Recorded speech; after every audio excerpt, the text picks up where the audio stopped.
Bonjour! Prenons une pause café croissant et apprenons ensemble le français.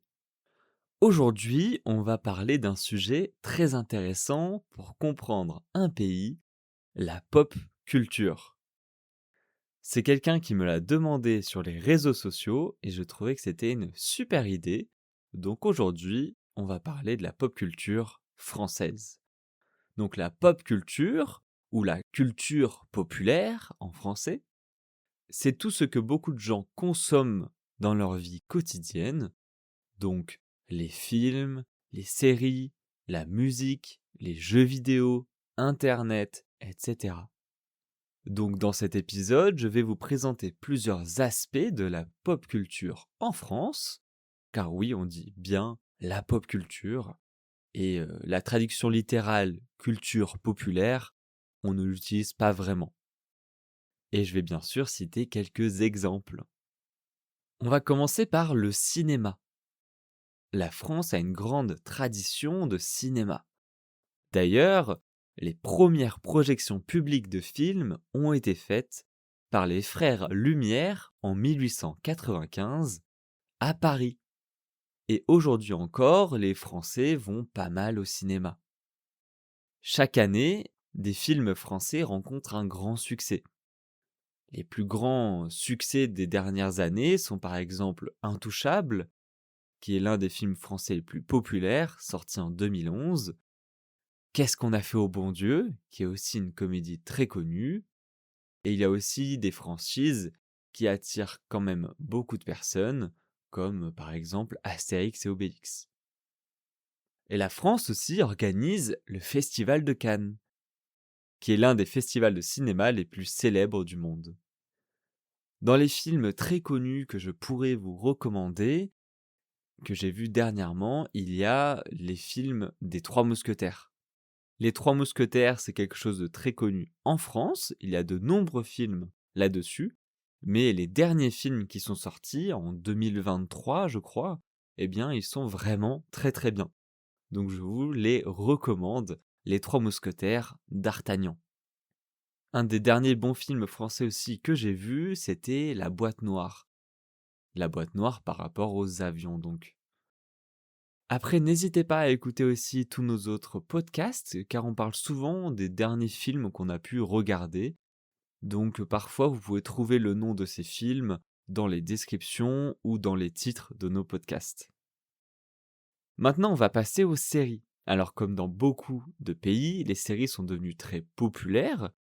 Les Français regardent des séries sur des plateformes, un peu comme dans le monde entier, je pense, sur Netflix, Prime Video, Disney+, etc. Et certaines séries françaises ont même connu un succès international. Par exemple, Lupin, avec Omar Sy, qui met en scène donc un voleur, et 10%. En anglais, je crois que ça s'appelle Call My Agent. Mais les Français regardent aussi beaucoup de séries internationales, bien sûr, comme Breaking Bad, Stranger Things, La Casa de Papel, etc. Les séries font vraiment partie du quotidien. Personnellement, je regarde beaucoup de séries. En ce moment, d'ailleurs, je regarde Animal Kingdom, qui n'est pas une série française, hein, je précise. Et là, je vais aussi commencer la série One Piece, puisque la saison 2 est sortie. Donc je vais commencer la saison 2.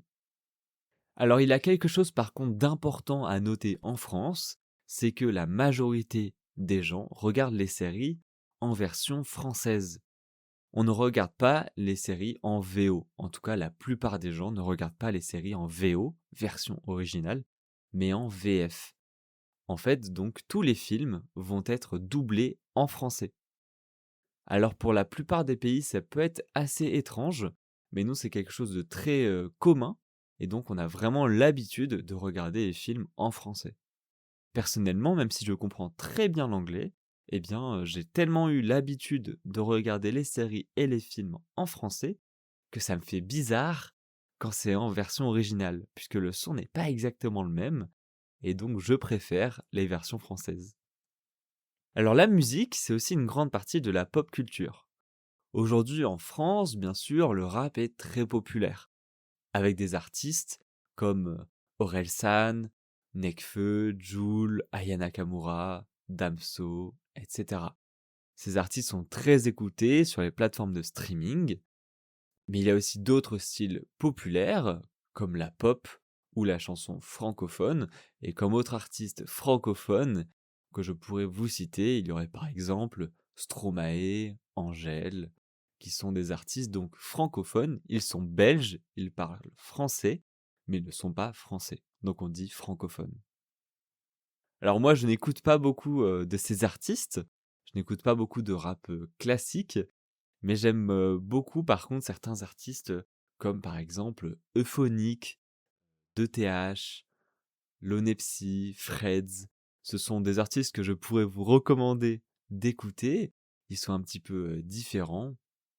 Houston 13 aussi. Ça va être avec des textes un petit peu plus poussés, je dirais. Les textes ont vraiment une symbolique. Donc voilà, moi ce sont les artistes que je préfère, que je peux vous recommander, mais ils ne sont pas du tout aussi connus que les autres en France. Alors bien sûr, dans la pop culture, il y a les jeux vidéo.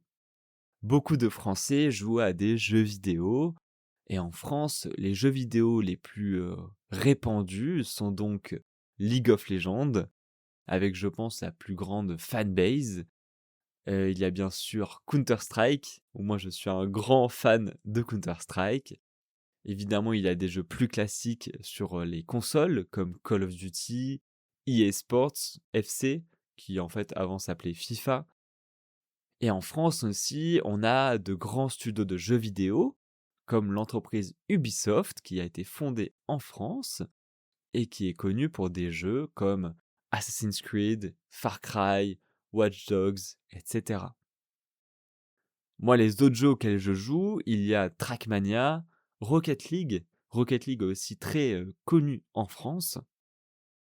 Et après, il y a d'autres jeux que j'aime bien aussi, comme Ozu, Solchesto, qui est un jeu fait par un indépendant, etc. Alors, il faut aussi savoir que l'e-sport est très répandu en France. Vraiment, on a la chance d'avoir grandi avec des créateurs de contenu qui étaient pas mal liés à l'e-sport. Et donc, l'e-sport est vraiment très répandu en France. D'ailleurs, le plus grand créateur de contenu en France s'appelle Squeezie et il a lui-même sa propre structure e-sport qui s'appelle Gentlemates.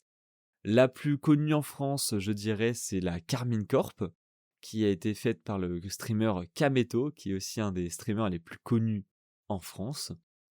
Et c'est clairement la plus grande fanbase sur tous les jeux, que ça soit sur du Rocket League, sur du League of Legends, mais pas vraiment sur tous les jeux en fait, puisqu'ils ne sont pas par exemple sur Counter-Strike, où là il y a ma structure, la structure que j'aime, ma structure de cœur, Vitality, donc et qui est la plus vieille aussi structure française, encore connue aujourd'hui.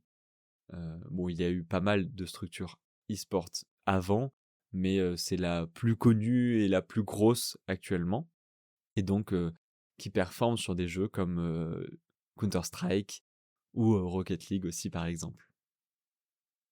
Comme autre youtubeur très connu en France, je pourrais vous citer donc Amixem, qui est un créateur de contenu qui fait du divertissement. On pourrait un petit peu le comparer à MrBeast en termes de contenu, mais en version française et en version un petit peu moins, comment dire?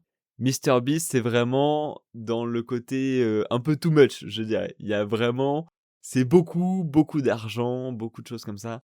En France, on n'a pas trop ce côté de l'argent, on n'a pas trop ce côté mettre en avant l'argent, c'est pas très français, je dirais, comme pratique. Après, comme autre créateur de contenu, il y a donc Squeezie, comme j'ai pu citer précédemment, Gotaga, qui est aussi très connu dans le milieu de l'e-sport. Pour vous citer un petit peu du contenu différent, il pourrait y avoir le Grand JD, Hugo Décrypte, que je peux vous recommander d'ailleurs, comme vous apprenez le français. Hugo Décrypte, c'est vraiment super, puisque ce sont des actus en français. Et ce sont des actus plutôt bien faites et avec une bonne équipe de journalistes derrière, d'après moi, et pas trop biaisés. Donc je peux vous recommander comme média Hugo Décrypte. Donc voilà, la pop culture, c'est quand même quelque chose de très international aussi. Donc bien sûr, tous les Français regardent des films américains, des séries espagnoles, on écoute des artistes internationaux, et cetera. Moi-même, j'écoute de nombreux artistes allemands, anglophones, des artistes hispaniques. Voilà, moi, j'écoute vraiment de tout. Je suis, ouvert à la culture du monde et j'adore vraiment découvrir la culture, des autres pays et les musiques des autres pays. Donc voilà, j'espère que ça vous a aidé à un petit peu mieux comprendre, ce qu'on l'on écoute, ce que l'on regarde en France. S'il y a un sujet que vous voulez que j'approfondisse un petit peu plus, avec plus d'exemples, plus de résumés de films ou, plus d'exemples de musique et cetera, n'hésitez pas à me le dire en commentaire et s'il y a un autre sujet sur la France qui vous intéresse, dites-le moi aussi. Merci de m'avoir écouté et on se dit à bientôt dans la pause café croissant.